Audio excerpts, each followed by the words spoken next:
There have been conversations around state policing to aid in tackling Nigeria's security challenges, but there are fears that state governors could abuse it.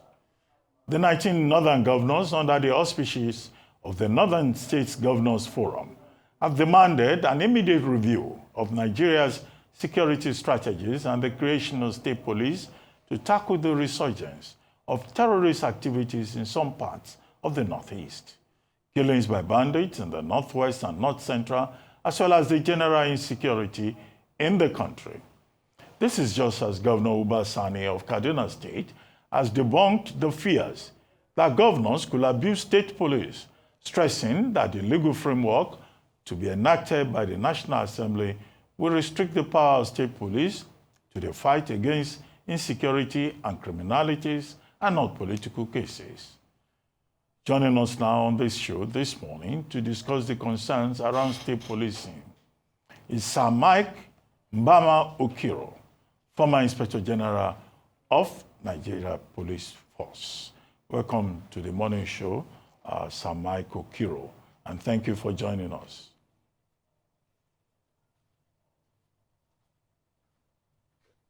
I didn't hear very well. Hello, I didn't hear you very well. Oh, okay. Mike Okiro, that's all. Okay, but you can hear me now, sir? Yeah, it's better now. Okay, well, the subject basically is about state policing. The governors of the 19 northern states met over the weekend, and they came up with a 6-point resolution. But basically, they are saying what the other governors across the country said last year and also this year, that the time for state policing has come. So as a former Inspector General of Police, 2007 to 2009, this is right down your alley. Do you think that state policing will help solve the problem of insurgency, banditry, insecurity generally, when the governors are now given powers through a review of the Constitution for them to be properly in charge of security in their states? What I would say is that it's a very happy development that some governors, northern governors, can come up together and talk about state policing, which means they're all concerned about the pervading insecurity in the country. So they're looking for solutions to the problem. And state police is not the only solution. There are so many things that bedevil Nigeria's security, especially the police. The insecurity is a daily affair now, not because the police is a federal police, not because not a state police, it's because the police is not properly funded, don't have enough manpower, don't have equipment. But if the governor thinks that the federal government is not doing enough, they're going to quit the police, well, be it.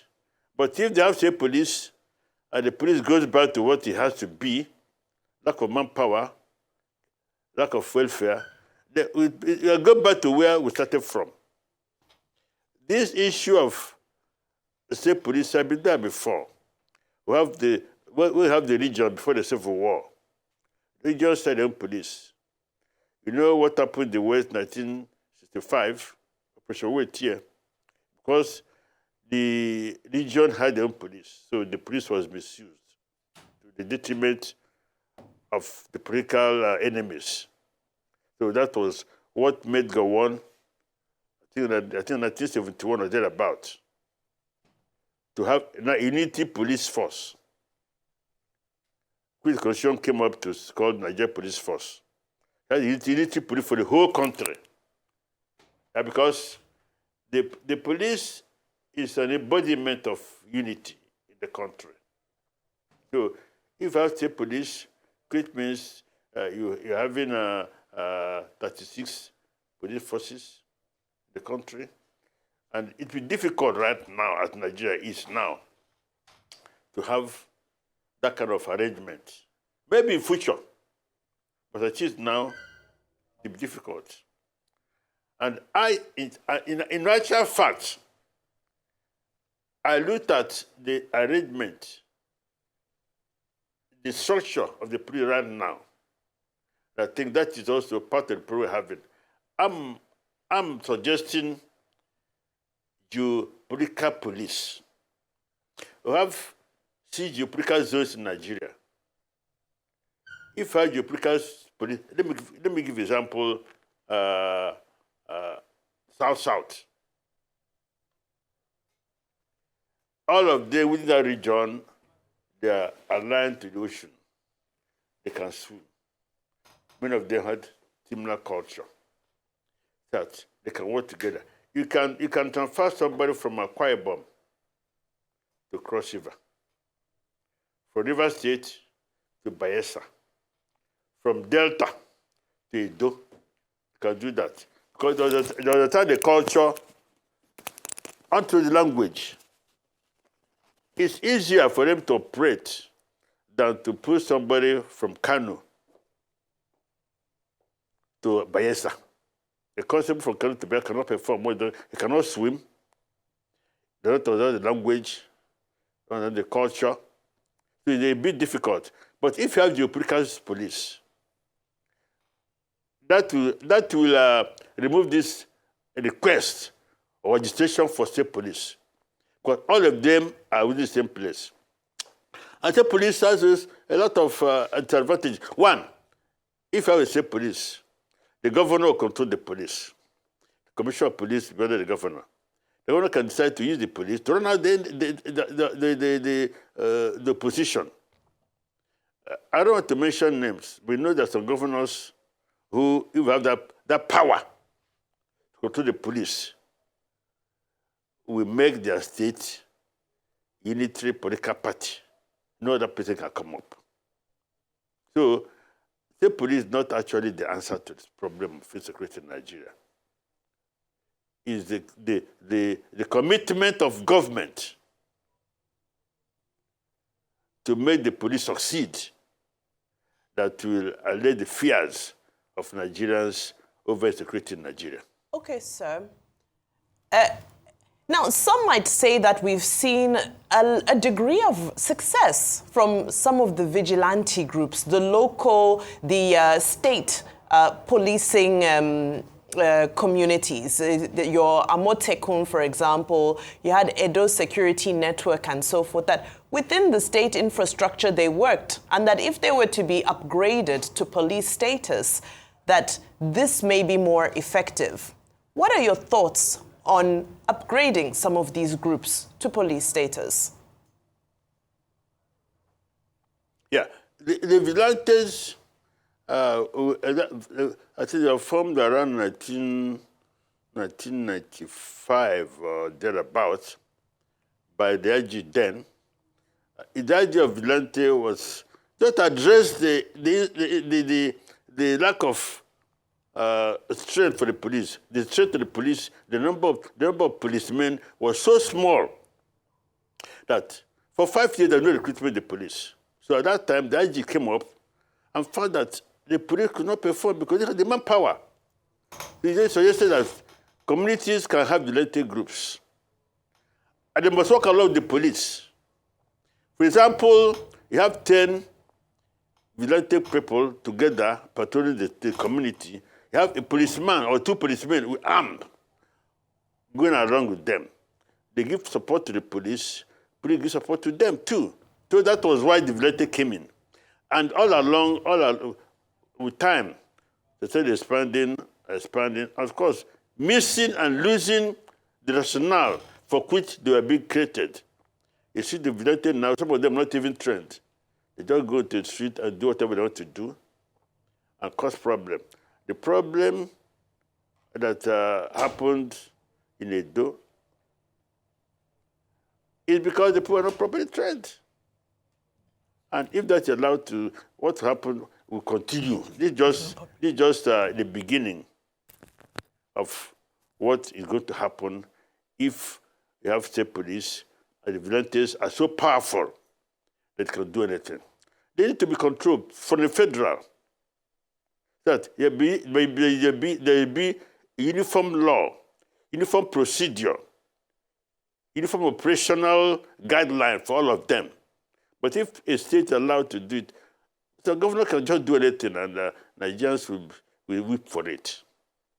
Don't you think, sir, and thank you very much for joining us, don't you think, sir, that at this point, perhaps it is wise for us to perhaps consider state policing? Because as you've already admitted, and as Vimbai asked you, there have been pockets of successes when we're looking at different vigilante groups, Amotekun being one of them. So while you've given the example that, in Edo State, perhaps they weren't as successful because they weren't properly trained, surely that is an example of an argument for a structured state police force. I understand that you aren't in support of it, but surely, do you think that the state of insecurity across different pockets of this country have made it so we should try something else? That even though I understand that you are in support of us looking at this from a central power type of situation, if we do break this down into the states, don't you think at this point it is worth a chance for the sake of peace? Yeah, like you said, if you try something, it doesn't work, you try another thing, try another method. The unitary police worked for some time.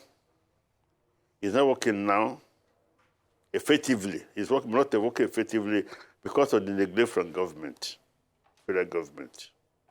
So if you have state police, it will still be the same thing. If there's neglect, the insecurity will still be there. So we just robbing Peter to pay Paul. As far as the neglect of the police is there, even if it's the only solution will be we have 36 states in the federation. Invariably, not all the governors who support the police that do well. Some may do well. So maybe among the 36 states, some states may do well security-wise because they are able to fund their police. Some may not do it because they cannot fund their police. Some cannot even pay the salary. We have some states that cannot even pay the civil servants. The nurses or teachers on strike because they're not being paid. You can't afford to owe police 1 month salary. You cannot. So some states, it can be sure security will be so high because the police not be well funded. The state of the police is even more than the civil service in the state. If the governor cannot pay the civil servants, is it the police that they pay? So the problem is there. Unless, like I suggested before, you have this duplicate police, and they are paid by the federal government. The equipment is bought by the states. And the governors are not in charge of the police because it's geopolitical. For example, I gave an example of South-South. South-South, their own police. The governor, of the six governors of the country is in control of the police because all of them have a police force controlled by all of them. Somebody from Edo can post a commissioner of police from Edo can post it to Cross River State. The Cross River State governor has no power over the commissioner of police because it's unitary. So, but we have a station where the governor is in charge. He appoints commissioner of police. He appoints everybody. I don't know how it works in Nigeria. Looking at how a political maneuvering is happening in Nigeria now, and the kind of politicians we have, for them to control the police, difficult. Yeah, thank you so much, Sir Mike Okiro, for your insights.